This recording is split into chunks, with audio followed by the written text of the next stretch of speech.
So even though the roads have been treated and we did pretty well this morning, they are going to get worse. So this is a real good time to bring in my friend, Lieutenant Mike Shaw from the Michigan State Police. Listen, Mike, it's been a long time, but you and I have done this for a long time. This is definitely not our first rodeo, but it is the first really big snowstorm of the winter. What is the status, based on what you're hearing from your troopers out there, what is the status of things on the roads right now? So far we're doing actually pretty good. We have 2 crashes that are actively working out there.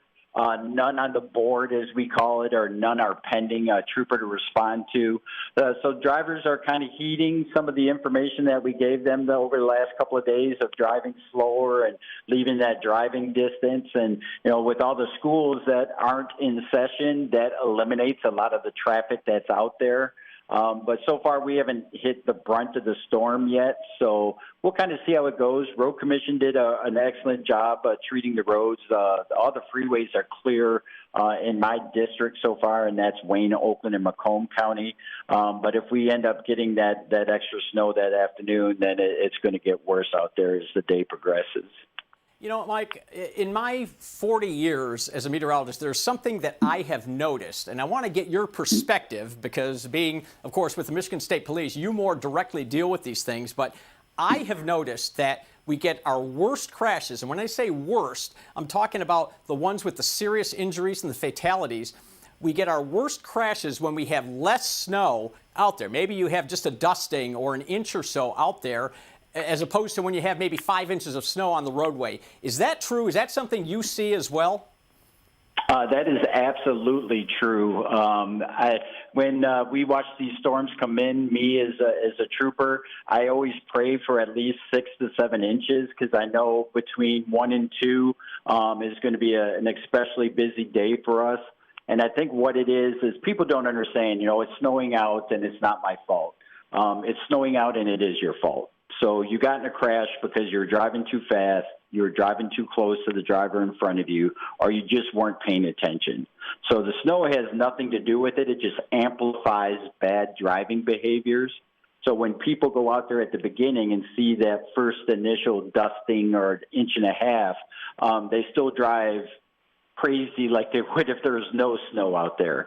And then next thing you know, they end up in these big crashes. Once we get to that 4 or 5 inch territory, now you really can't drive that fast anymore, and we see actually our crashes go down greatly because people are actually paying more attention. Yeah, and I want to follow up on that. So let's say a person's out driving on the freeway and they lose control and spin out, and then that causes another couple of crashes. Once your troopers out there determine who was the person that lost control, you can't blame it on the snow. You're getting the ticket, aren't you? Correct. Yeah, there's no such thing as the snow or the road conditions, caused my crash. And it was a while back when we were growing up, things like that, we called them accidents and, oh, sorry, it was a snowy day, things like that. As we've progressed as a society and more science to it, we found out these are crashes, not accidents, because accidents kind of imply that there is nothing to be done to prevent this. A crash is somebody did something or 2 somebodies did something that caused these cars to collide. So usually, number one is always going to be speed. They're just driving too fast. They lose control. They're overconfident in their ability or overconfident in their car because it's a 4-wheel drive or a pickup. The second one is always following too closely because what will happen is the car in front of you will start to slow down or start to, lose control. The back end wiggles a little bit. Since you're too close to that car in front of you, your natural reaction is to jam on the brakes, which puts you into a skid, and then you either lose control and hit the side median, go into the ditch, or crash into the car in front of you. So you're responsible for your car. It's that personal responsibility thing that we talk about pretty often about everything. You got to control that car. And that leads me to something else that drives me absolutely crazy. In fact, it's one of the things that drives me almost craziest as a meteorologist, Mike, and that is the people who, and I passed one on the way down on the lodge this morning, somebody who did not clear the snow off their rear windshield. They did not clear the snow off the side, the passenger side windows. If you get in a crash and it's been determined that you did that, can you get a ticket for like driving with obstructed vision, or can you get ticketed for that as well? You can, not only in a crash, but if a trooper goes by and you're driving along and you've cleared that credit card section of your windshield just so you can kind of drive a tank, so to speak, and look through that little part, it's actually against the law to do that. You're required to clear all your windows out and do yourself a favor and everybody else around you and clear the roof off, too, so you don't get that blowing snow as you're going along. But, yeah, that's actually against the law to drive like that. And I'll add to that, clear the snow off your brake lights, because if your brake lights are covered and you brake and I don't know that those brake lights have come on, I could plow into you because I didn't know you were braking. Mm-hmm.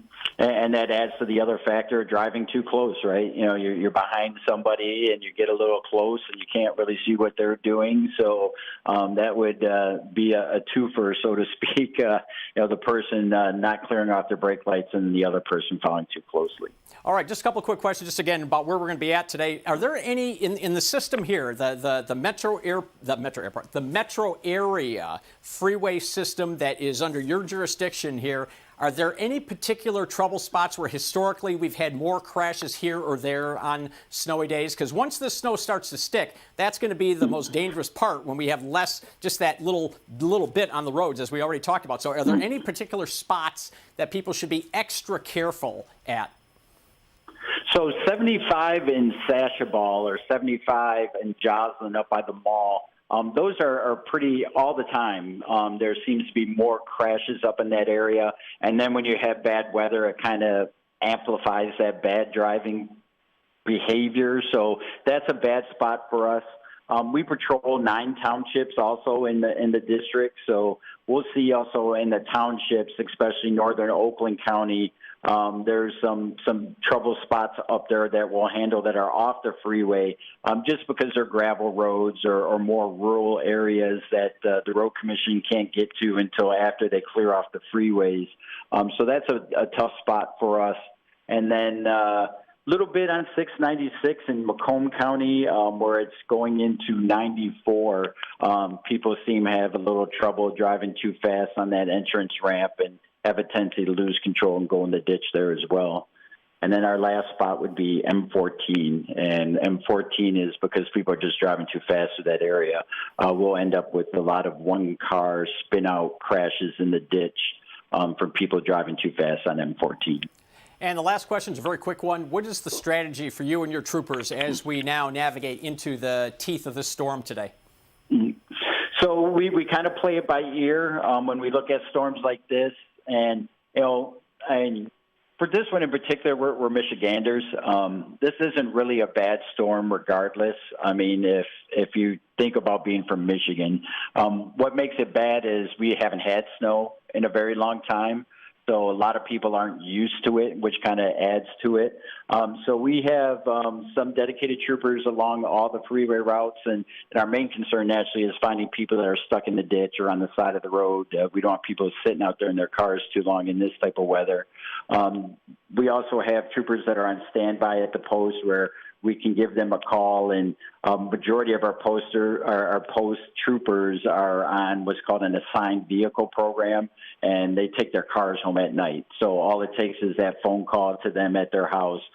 They jump in their car and they get to work. So right now, a lot more on the back end of it and just normal amounts of troopers that are out there right now. We'll kind of play it by ear to see how it goes.